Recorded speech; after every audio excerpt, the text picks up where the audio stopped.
Okay, settle in, folks. Jack and I have another banger of a pod coming at you. No AC down here if you wonder why we're a little bit greasy. It's a steamy stew. It's a steamy stew down here in the Pipe It Up studio, but we love that. We love that. I'm sweating anyway usually, so whatever. I told Jack, he's like, Tom, this is uncomfortable. I said, Jack, it's part of the game, man. This is a grinded out. Sometimes you don't look your best on camera. It just is what it is. That's fine. It just is what it is.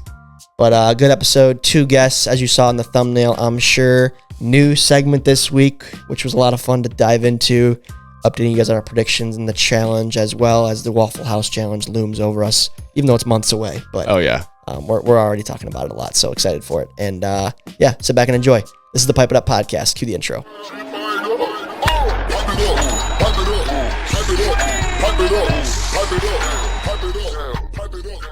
Ladies and gentlemen, welcome back to the Pipe It Up podcast, the official podcast of MLW Wiffle Ball, and we have an interesting series to break down this week, Jack. Yes, we do. Not one that I saw coming from an offensive standpoint, I don't think. I think just the league in general was due for some breakout runs. We were, for sure. Yeah. It had been a quiet year offensively. In those first 2 series, not a lot of home runs, not a lot of there was balls in play. There were. There's not a lot leaving the yard, not a lot showing up on the scoreboard. Yep. So it was exciting, I think. You said right away the video was exciting. It was. I mean, not that the first 2 videos were boring, but I mean, come on. If we're being honest, like who doesn't love just seeing people, everybody getting involved, everybody hitting nukes? Yeah, I enjoyed it as a commentator. It was exciting for me. It kept me awake back there. But to discuss today's series with us, we do have a few special guests, both coming from the winning camp, the Downtown Diamondbacks organization, and we have the manager, Jimmy, the Knorp, and Casey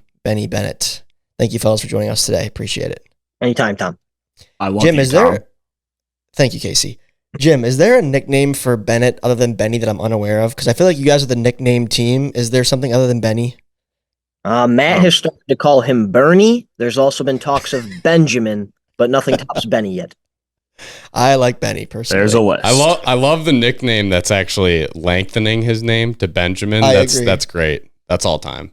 I'm a fan of that nickname. I like the formality of it. I like how it just rolls off the tongue. It's just ironic because usually nicknames are like shorter, but Benjamin. I do like Benny, but honestly, does Jim have a nickname besides Jim? That like James. a non like Mark Rober, a nickname that's actually used by the players. I feel like there's not really one besides just Jimmy. The Norpedo. That's what's funny is like everybody else on our team has a nickname and is known by a nickname, and then I'm the manager and I'm just Jimmy. I think it falls on the players. I think you gotta get a nickname for your guy. We need more creativity out of Bennett here. Yeah, he's got to put some, or the Pipe It Up listeners. But James, the Pipe It Up listeners. I guess James is kind of like you're calling you Benny. I mean, that is his real name. That's the opposite of a nickname. You could say Jimmy is his nickname. Let's just call him his name. It's more of a formality. Yeah, that's more. Let's call him by his first. You call me Thomas at that point. I call him Skip. Okay, that's fair. Skip. That's fair. That works. Will it catch on amongst the MLW fans? I don't know. I think now Pishka, the big Pish, that's going to catch on now because I said that on this catch. I was like, Pish. Yep. When he caught it. The big Pish, I think, is elite nickname here to stay. I like the big Pish. I like Benny. I like calling Jonah Jonesy now. Jonesy. I don't know who started that one, but I like calling him Jonesy. That's such a. I don't think Jonah's a hockey guy, but that's like the most hockey. He played college hockey. Yeah. Did he really? Yeah, he got the nickname from the hockey guys.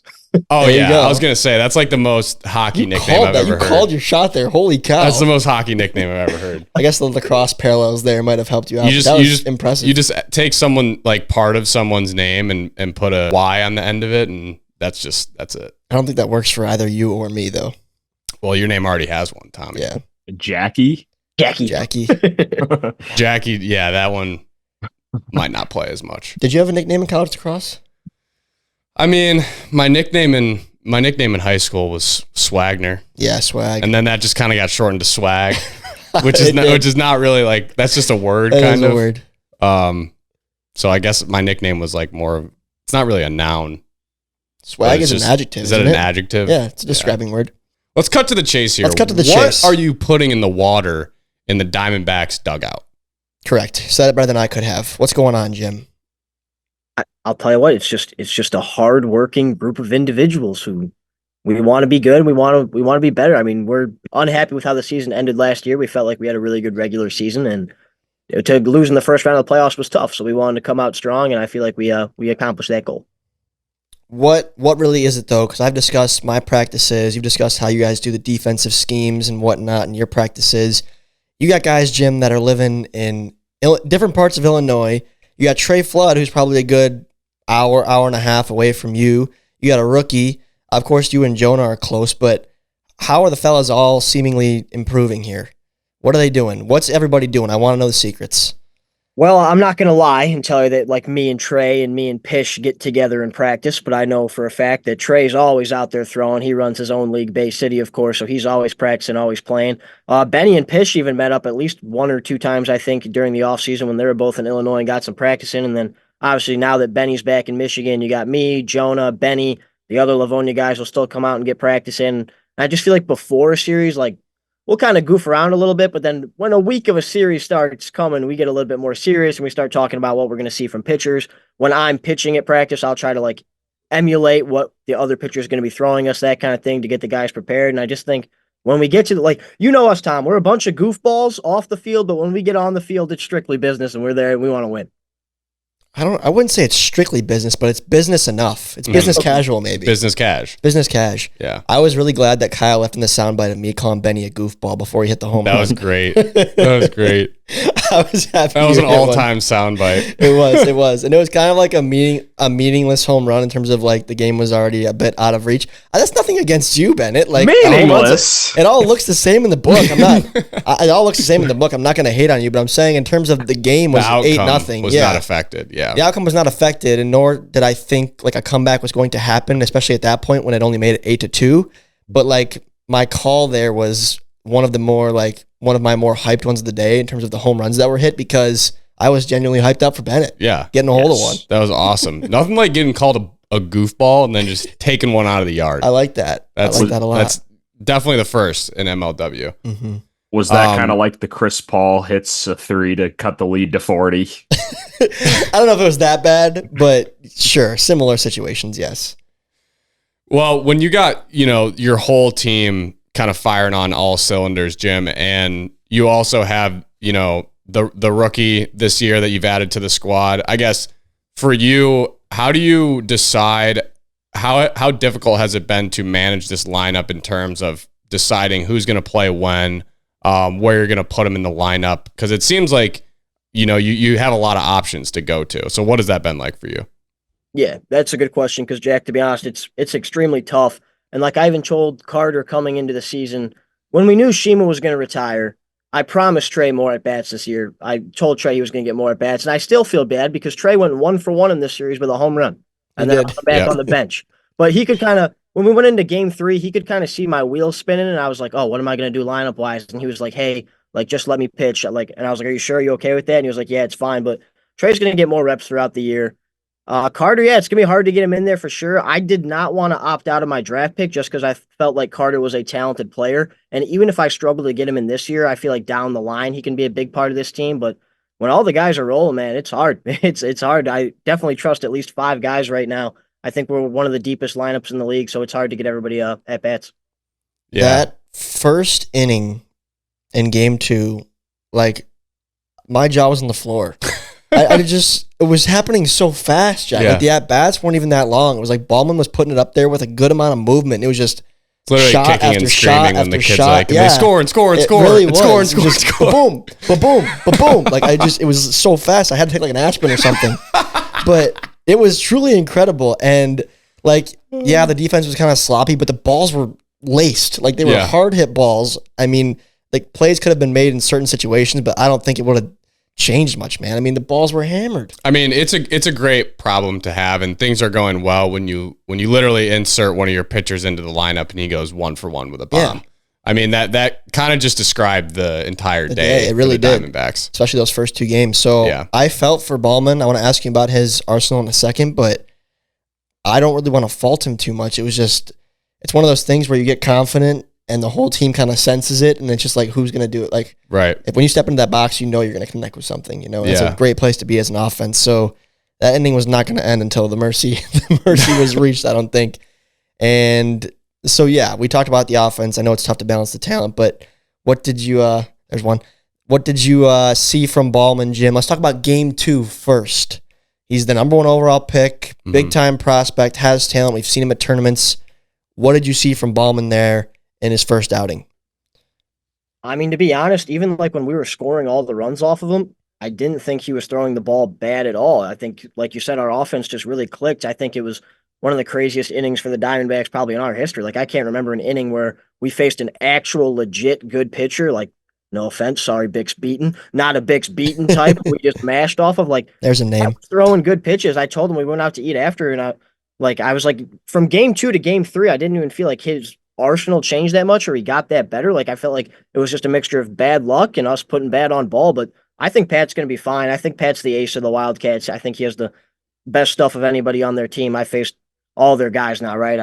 We faced what, 5 guys? Yeah, you really did. Faced all of them. I think Pat has the best stuff, and he's going to be just fine. Like, game 2, Pat will not be Pat. Pat's going to be an ace.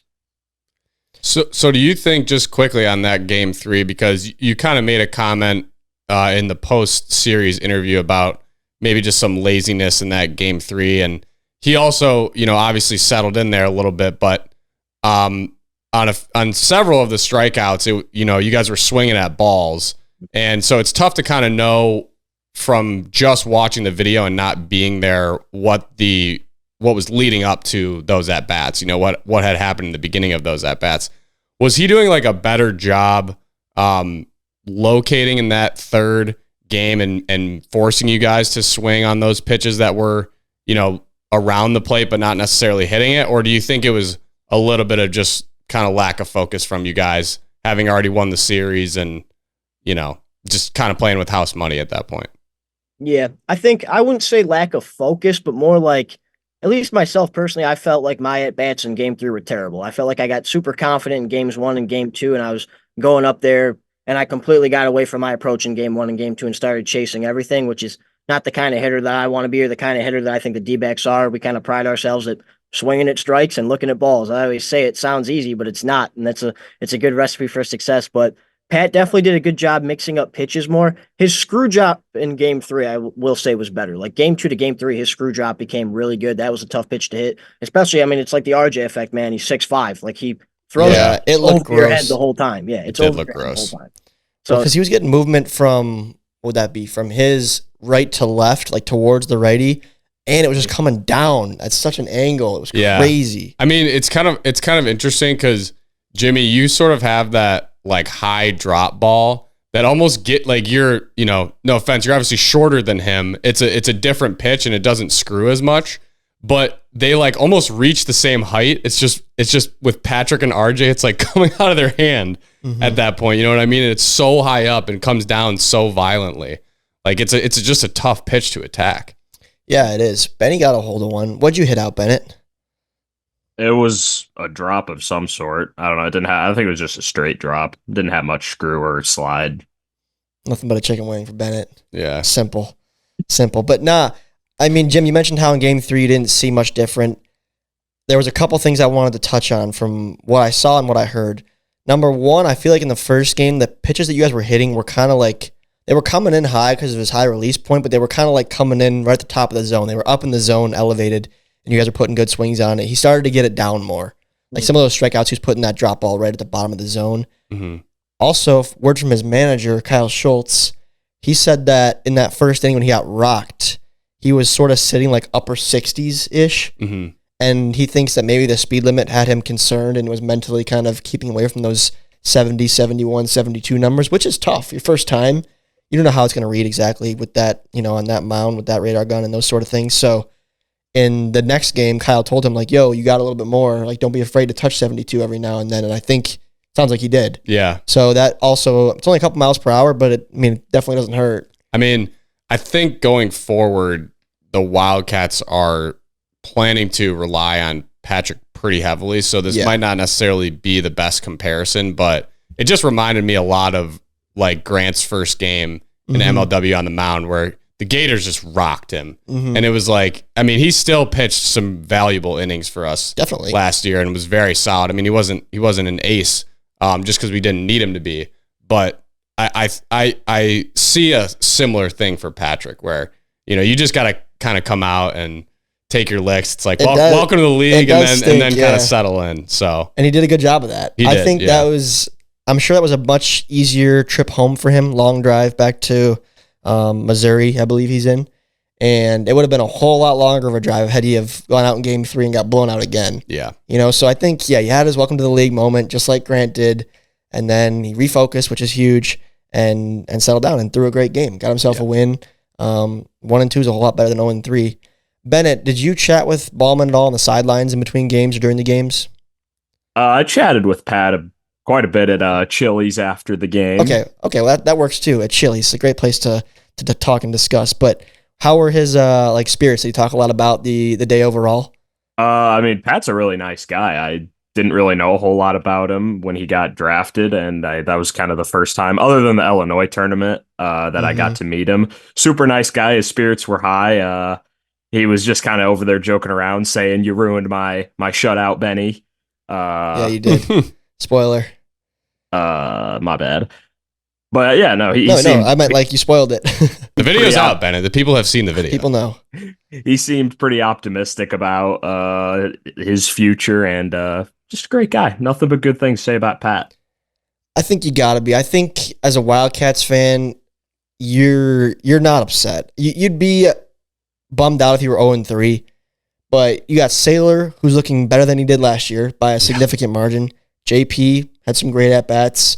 The pitching staff at first, like, oh boy, we could be in for a trip this season. But if Ballman can give you 2 good games like he did in game 3 every series, JP's talented, Kyle's talented. Like, one of those guys can figure it out and get through game 2, I think. Yeah. It's a long year, right? But I think we can count on Patrick for some solid innings. Mm-hmm. So I think you're very happy at 1 and 2. You're lucky the Magic are also 0 and 3.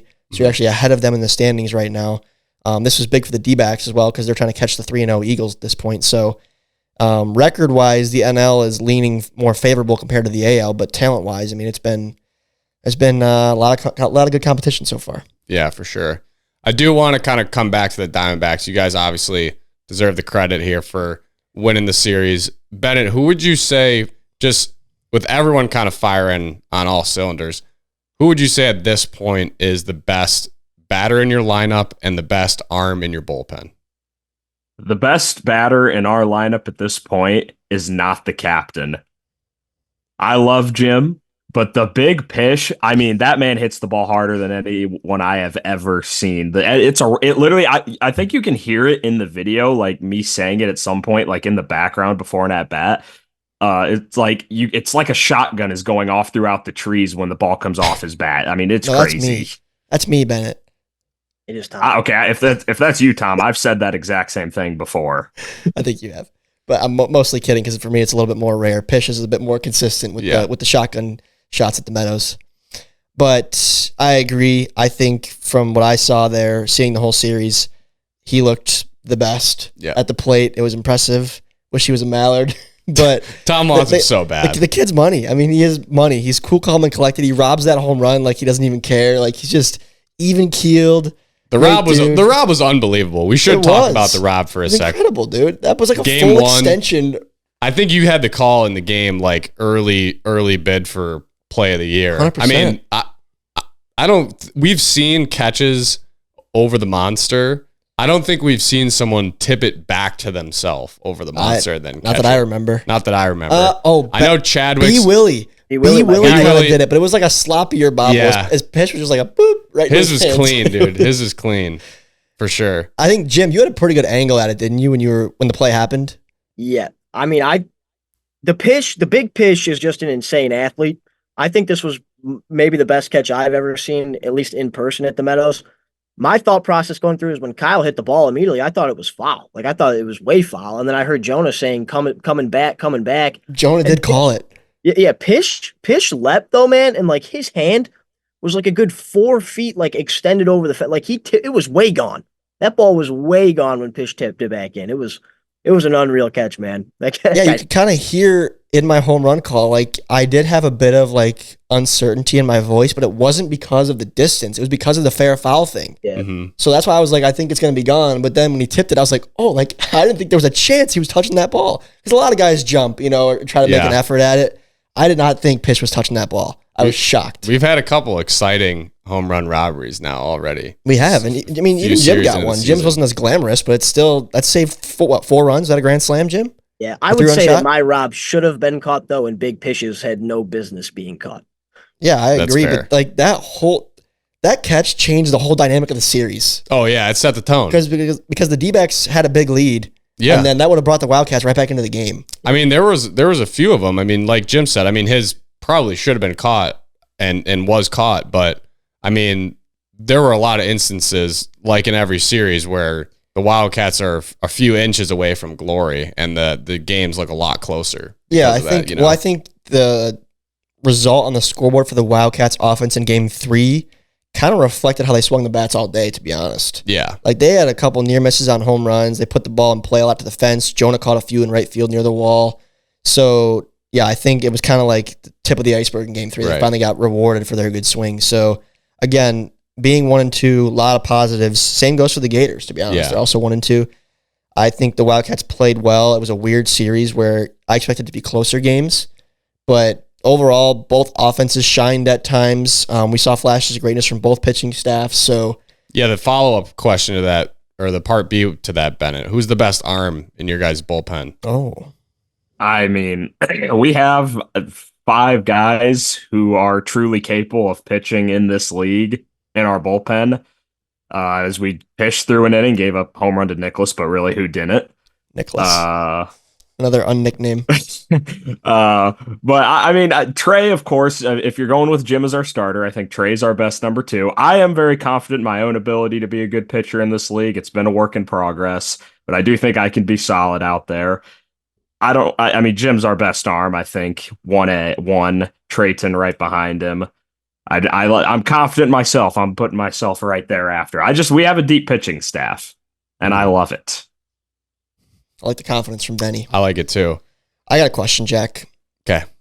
Question that has to be asked to the captain. Okay. Jim, we're 3 games in. You're 2-1. Looked good out there. Is this, in your opinion, the best D-backs team you've had so far?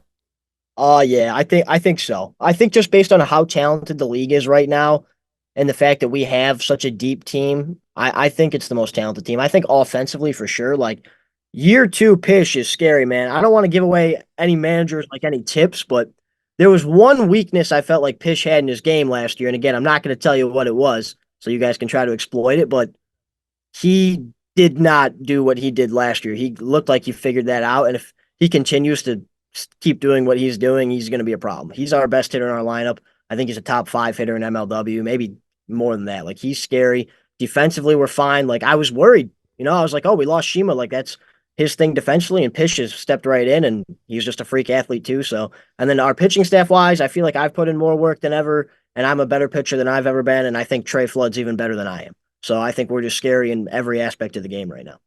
I have one comment before Benny shares an opinion as well, but yeah, I mentioned how I was like, yeah, Jimmy and Joan are the best in the business out there because they really are. Yeah. But it was cut out of the video, but I did pay homage. I said, shout out to Shima though. Shima was great out there too. Mm-hmm. He's money. So go ahead, Bennett. I just want to say our offense is so good. Now, taking away, I was going to say I have the worst batting average on the team. Forgetting, which is not bad though. It's like 290 something. I think. Yeah. Forgetting Carter, who I think only had one true at bat and he walked. He was like 0 for 1 or 0 for 2 or something.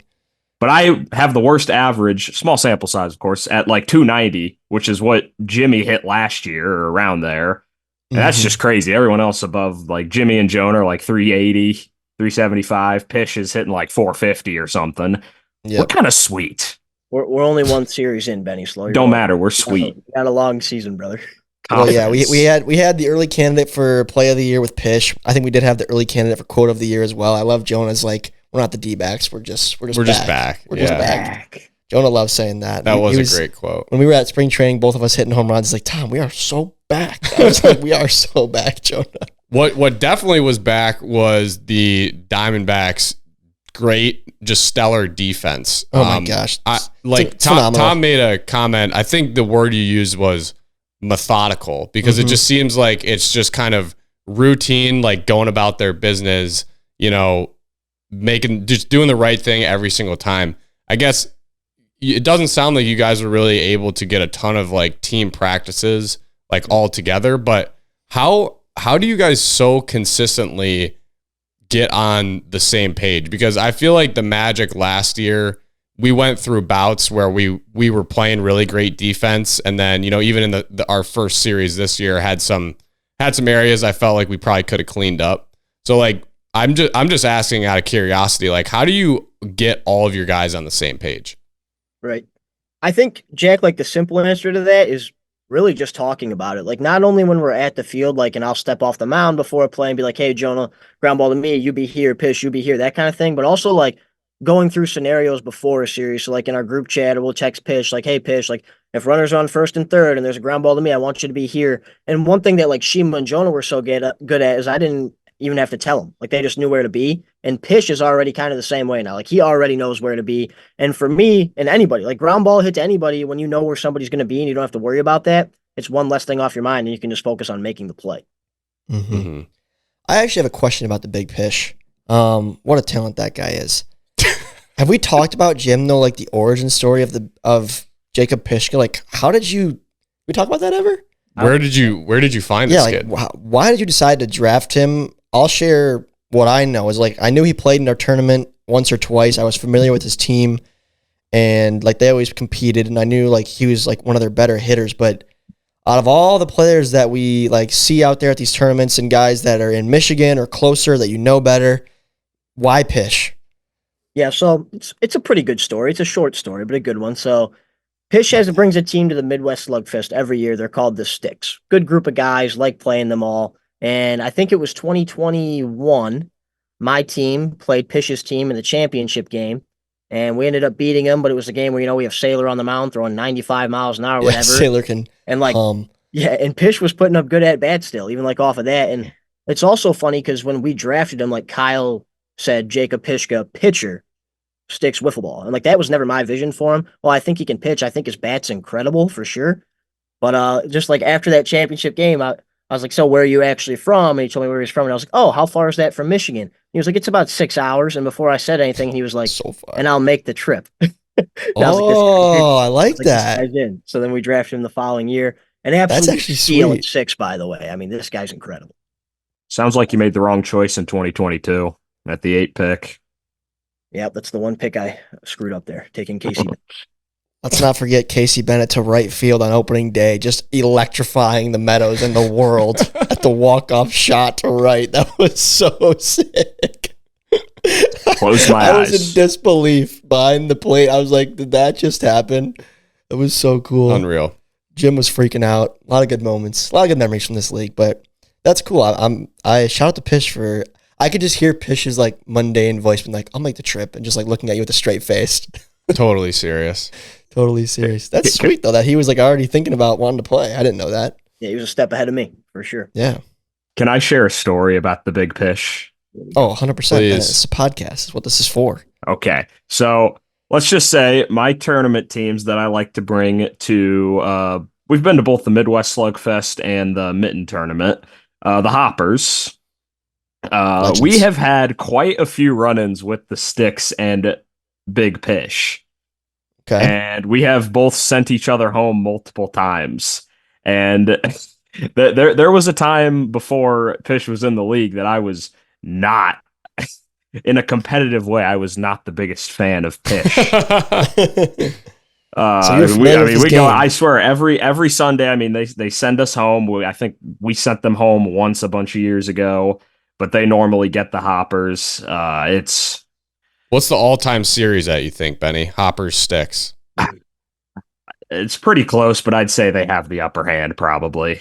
Maybe 2-1 Sticks. Is it close enough to call it a rivalry? Oh yeah, we've probably played like 5 games against each other or so.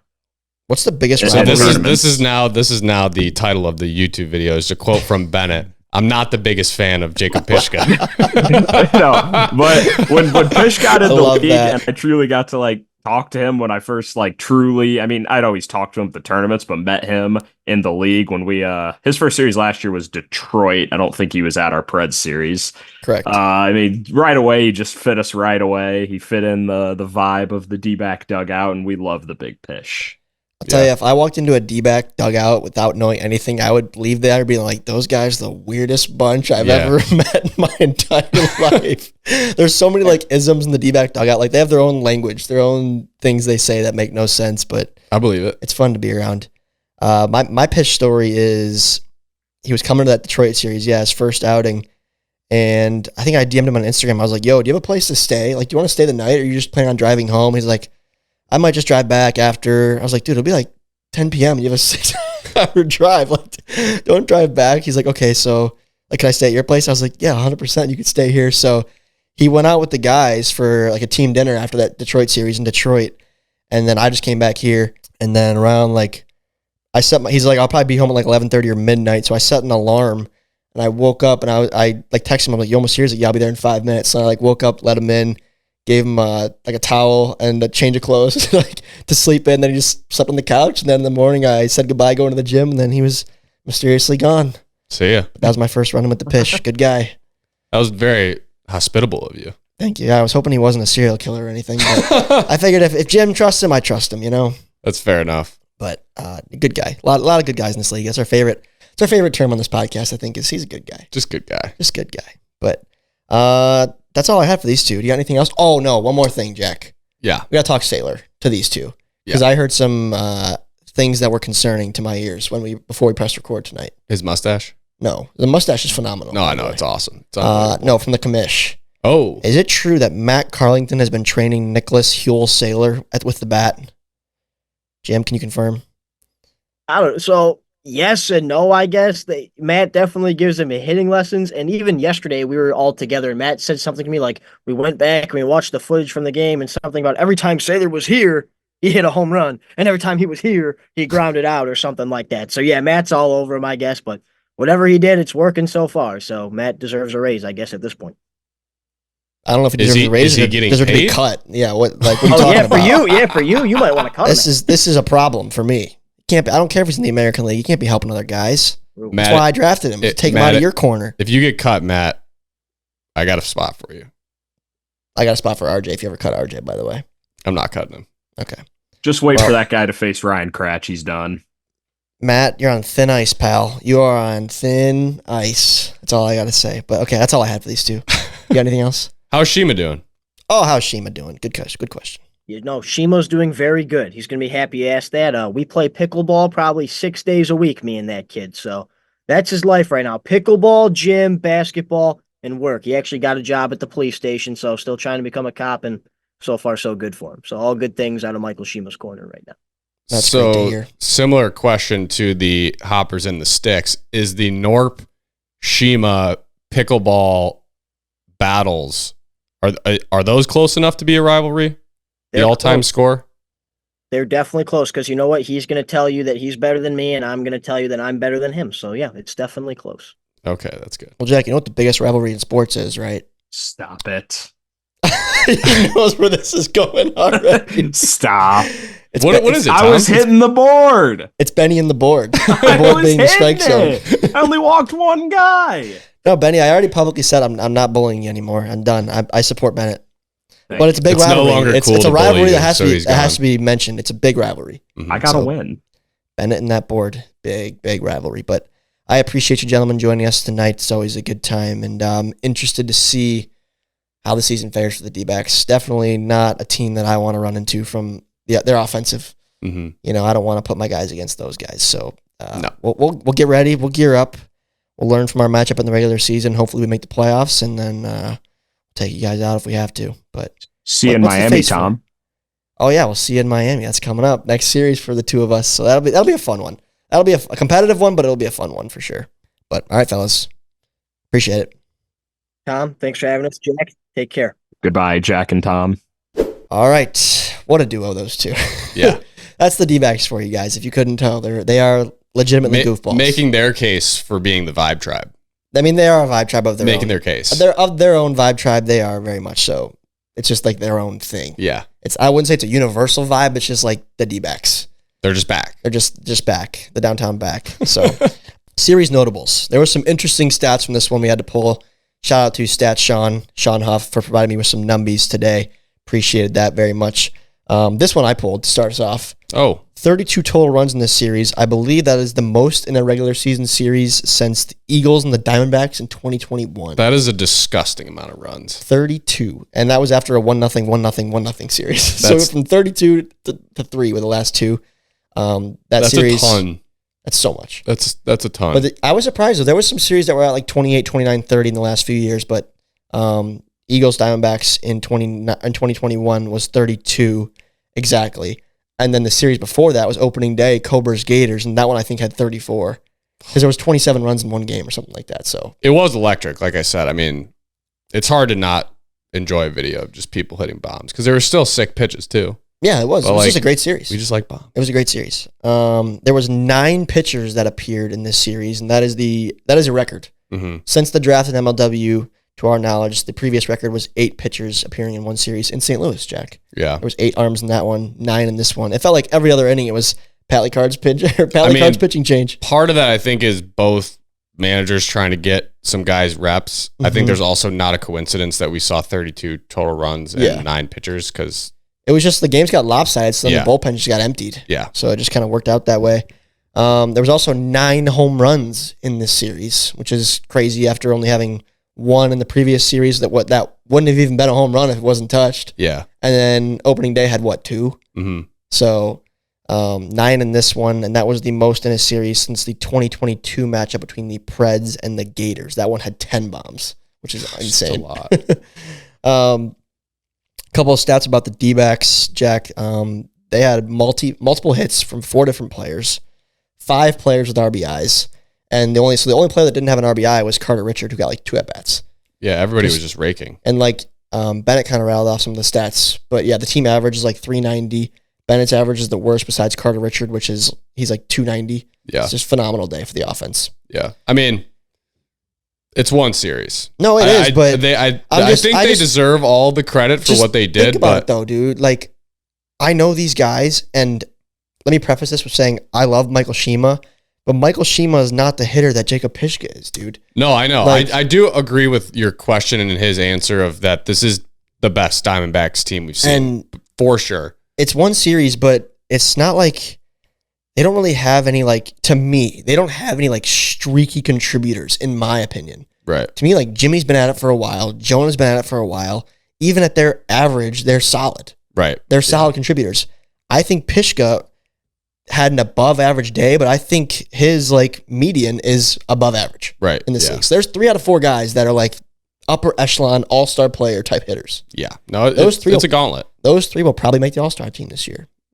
It's looking like it so far. And in the 4 spot, you got Bennett hitting home runs. You got Flood hitting home runs. I think Carter's a good at, like, top to bottom, I'm struggling to figure out a better offense in the league. Yeah, agreed.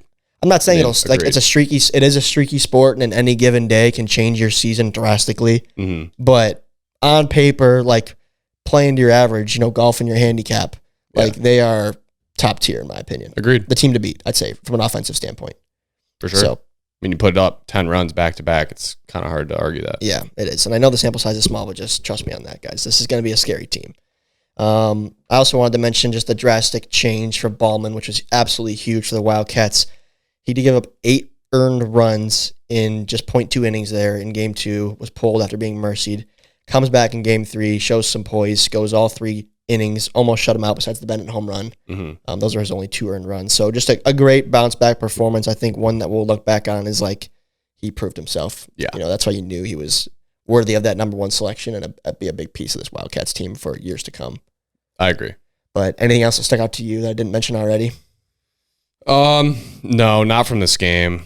I kind of want to just address like maybe the elephant in the room and see how good Pat's editing skills are, but I'm like profusely sweating right now. Oh no, we all are. We're dealing with some AC issues, guys. Yeah. If you can't see me sweating through my shirt or the sweat on I feel like I'm just drenched right now. I feel disgusting. Also, Jack, this 8-year-old. I apologize for you guys having to watch this, but I'm like, it's very hot down here. It's very hot, but guess what, Jack? I also have this 8-year-old laptop on my lap right now, just humming. My legs are just roasting. I got my work pants on, so even. That's helping. Yeah, I'm always a little sweaty. It's all right. I've been doing this a long time. It's you're not always going to look your best up here, Jack. It's part of the business. PB, You got to do me a solid, dude. You got to do me a solid. Don't cut to the close-up of Jack. Do not cut. Stay on the wide lens, BB. Stay on the wide lens. But, Stay on the wide lens. No, that's all I had on this series. Yeah, so those are kind of the series notables. And speaking of numbies, Jack, we got a new segment in town. A new sheriff in town here on the New podcast. segment? New segment. A new segment. We're going to call it Fuzzy Numbers for now. And this is a sponsored segment. It is brought to you by our friends at Shedball. You've got to check out Shedball, guys. It's like MLW, but for competitive mini hoop basketball. They've got a few games posted already with tons more action coming this summer. This is your chance to get in on Shedball right as it's exiting its Colts field phase. They have a new warehouse they're playing in. Nice. Subscribe on YouTube and head over to shedball.com to register as a fan. It's totally free, and for a limited time, if you're an MLW fan and a loyal Pipe It Up listener, mention that and you'll get a personalized welcome from the commish and from someone on your favorite team. Join the Shedball community today and become part of the world's finest mini hoop basketball league, where the courts are small, but the personalities are huge. So, fuzzy numbers, Jack. Okay. The commissioner of Shedball has generated, with the help of Stats Sean actually, some sort of program that, with the assistance of AI, is generating outcomes for series before they happen. Okay. Right?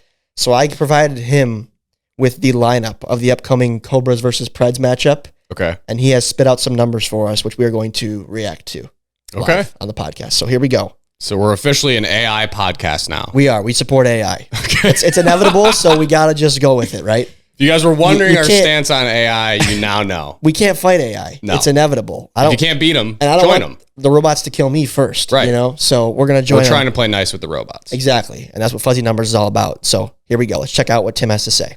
Hey, Jack and Tom. Tim Whalen, Commissioner Shedball, coming to you from Shed Quarters.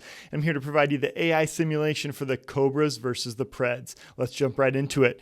Game 1, Preds win 2-0. Cratch with a shutout, allows only 2 hits. Brennan Russell goes 3 for 3 with 2 RBIs. Game 2, Preds win 3-1.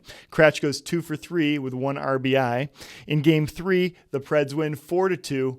Get the series sweep. In that one, Wardo went 2 for 3, 1 homer and 1 double. And Drew Davis got a double, got a run, but not enough for the Cobras. Pred sweep. Okay. So there we have it Interesting. with Fuzzy Numbers. Jack, couple notables. Okay. Let's tail him or fade him. Okay. Do we trust the AI? I don't fully trust anything, really. You can't. You always have to be skeptical. Yeah, I agree. So let's start But with a couple the of AI. The AI is it's always learning too, isn't that It's- what AI yeah, does? Right. 100%. So it's got to with get it- better with over every time. passing series. It should get better and better this year. Okay. What if by the end it's just like Spot on. Yeah, just Spot like a on. You don't even need to simulation. watch the video. You just Fuzzy listen to the numbers. week. You Yeah. just listen to the week before of Pipe It Up, and then you know what happens. But here are some of the notables from Fuzzy Numbers. Game 1, 3 hits for Russell. You tailing that or you fading that? I'm fading that. You are? I'm fading that. I'm sorry, Brennan. I'm fading that. Brennan he's known to show up in Slate 1. That's why I'm tailing for it, a, I think. for a random bomb, Mhm. but for him to go 3 for 3 I'm sorry, Brennan. You know, 3 for 3 is a lot to ask. But I think if we're talking a multi-hit game from Russell, I'm going to tail it. I think he just plays with a lot less, like, this sounds funny, but a lot less thinking early on because he doesn't expect much from himself. And he just plays well. Yeah. He plays well early. So I'm thinking, I'm tailing that. Okay. He also had a Cratch shutout in game 1. Tailing it or fading it? I'm going to tail that one.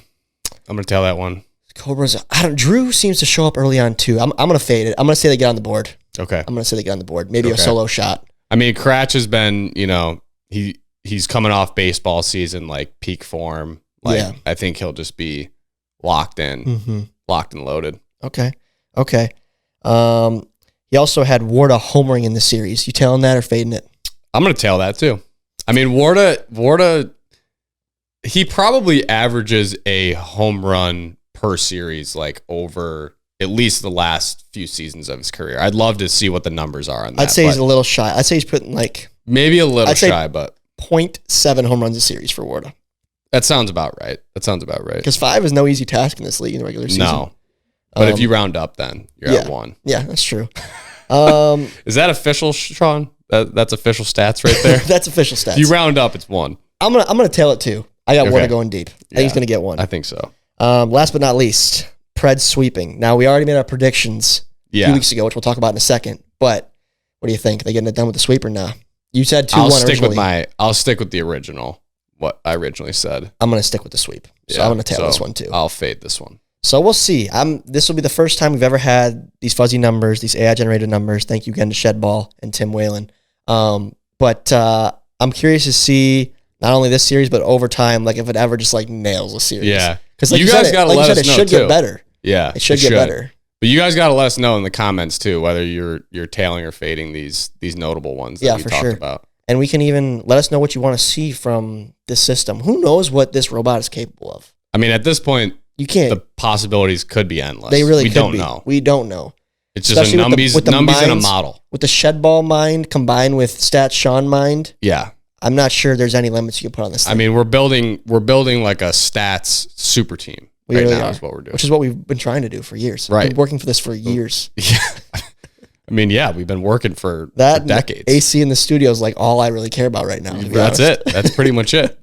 Like a cold shower. Oh, it's good. Jack, let's have a funny aside here for a second. The problem is, I would go ice bucket challenge right now if I had one. You have your own apartment. Mm-hmm.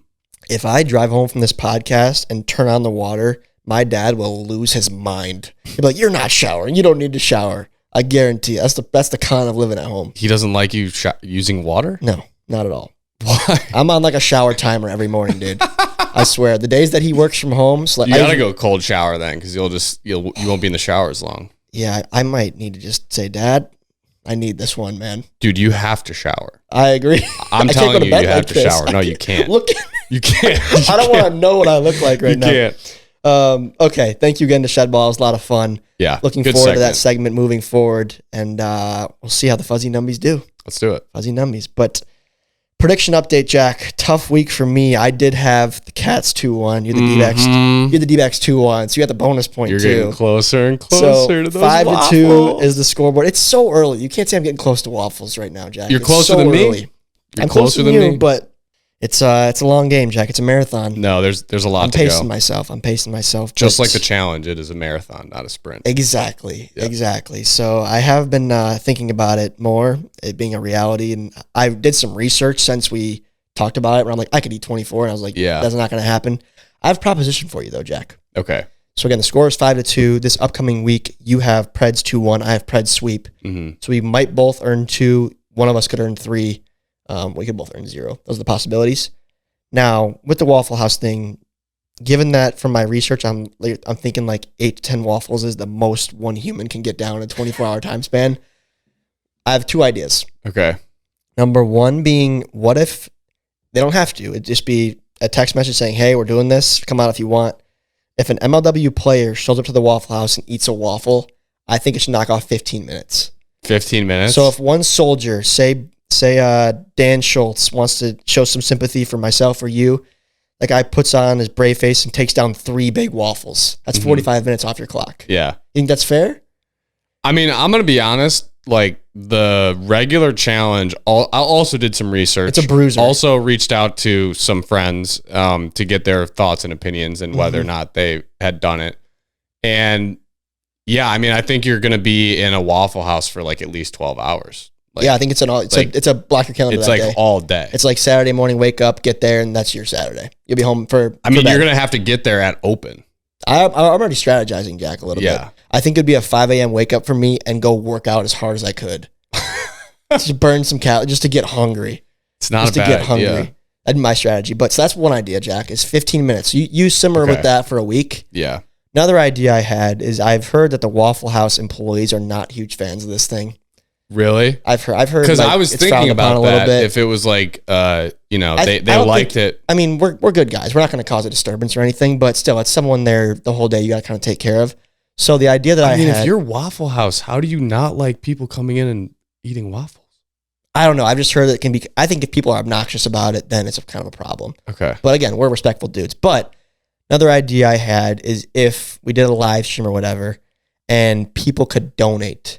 We'd cap it at like $10 per person, and say $10 knocks off maybe 10 minutes of your challenge, and that would go to tip the employees at the end of the day. Okay, that's a good idea. So those are 2 ideas that I had. To that's have some idea. Form of donations from fans supporting us that would help our time, and we could tip the restaurant with. I like that. As well as MLW players coming out there and putting on a bib and getting after it with us to knock off a little bit of extra time. It would be really funny if we told the waiter or waitress, like, hey, we're Yeah. Like we're raising this money to tip you, and then we got like $10 in tips, and we're just there all day. I probably would not. I wouldn't tell them that. I wouldn't tell them that. You wouldn't tell them that we were going to tip them? I mean, I would assume they're going to expect a tip, but I'm not going to say. No. You wouldn't tell them that, like the actual proposition of what we're doing, where we're trying let's be real. I don't see us raising over $100 or so. I know, but if you told them that, they would be more likely to be like, oh yeah, you can.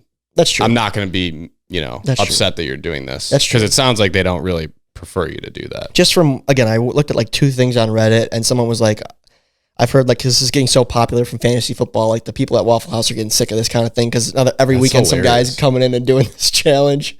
So those are my 2 ideas. Would be a donation thing and then the players. I'm no content expert, but like if you're Waffle House, like isn't that something you just like lean into? I would lean into like it, we're Waffle House, like come do the Waffle House challenge. I mean, I think from a corporation standpoint, it's fine. If you're Waffle House, it's just the people on the front lines. I mean, you got a hard enough time putting seats and chairs. I mean, I've never been in a Waffle House that's like packed to the gills. I've never been in an empty one though either. I mean, I have been in an empty one. I was at a Waffle House in York, Pennsylvania, or somewhere nearby at midnight, and that thing was popping. Okay. So okay, maybe I'm wrong. But do you think 15 minutes is too much time, not enough time? Because like again, I think like 2-3 waffles is a lot. Yeah. So if you get like 5 guys that come out and eat 3, how much time is that? 45 minutes times 5. It's so math. hot. It's a lot of math. So hot. It's a lot. That's like a couple hours off. So I think that's fair. Yeah, it's like yeah. Or we can knock it down to 10 minutes. It's a little less than 2.5 hours. Yeah, we can knock it down to 10 minutes also. 2 hours, 15 idea. off. So we'll see what kind of support we're getting. If we think we're going to get a ton of guys there to come watch and support, maybe we'll knock it down to 10 minutes. Yeah. But I mean, I want it to be hard. Don't get me wrong, but I don't want to die. Well, I mean, it's just funny, you go down 1 week and you're already, making excuses and trying to come up with ways to get out of it. Well, Jack, I'm just kidding. I don't want to do the challenge. I'm going to be honest. I told my wife about the challenge and she just said, you're not doing it. She said, she said, you don't have the time or the money to eat that many waffles. That's what she said. How much is it going to cost me out of pocket? I don't know. I mean, it's not. It probably won't be that bad. With inflation, let's I'd say less than $100. Inflation. And if we get some donations for the tip, it wouldn't be too bad. The donations would help. Yeah. So it's really the time. It's like it's a day. That's your whole day. If you got a weekend, is abusing your Saturday's yourself. gone. Your Saturday's gone, or your Sunday's gone. Yeah. So looking forward to seeing who wins, who loses, and that will be an inevitably very funny day for one of us. Yep. Besides that, Jack, to wrap up, we do have, of course, exciting events upcoming with both the Miami series and now the Brooklyn series that was announced. So tickets are on sale now for those things. PB will have it linked at the top of the description, MLWWiffleBall.com. If you're on the East Coast and you want to see MLW, now's your chance. If you missed Philly, now's your chance for sure. Down south, we've never been down there that far, so Miami, show out. Tickets on sale now. We have the D-backs and the Mallards playing in Miami and the Cobras and Cats playing in Brooklyn. So cool stuff. I got the comment of the week. Comment of the week comes from D. Powell. This one had a lot of likes. Did it? Sorry, Tom. Okay. 3 things that are certain in life: death, taxes, and TC3 voice cracks in hype situations. I saw that. Why is that the most liked comment on the video is my question. Like, how is there nothing else in the video getting more likes than that? I mean, it's without fail. It's without fail. I mean, I don't think it was too bad. There was one during the robbery where I had a voice crack, like in the recap of the play.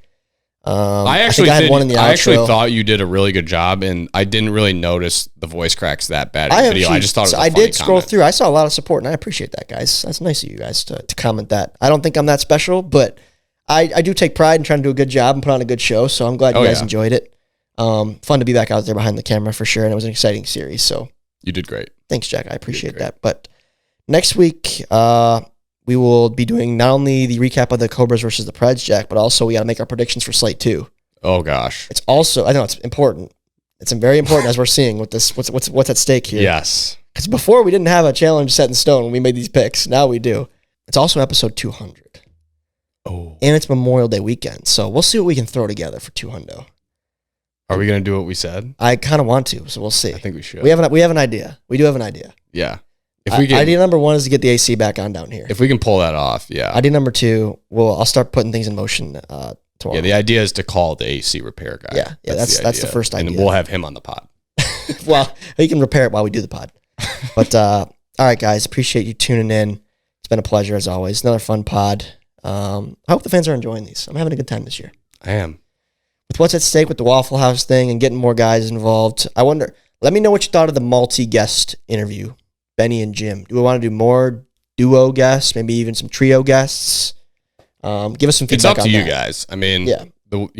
We're getting some good engagement from you guys, and ultimately it's like, we'll turn this into what you guys want to see.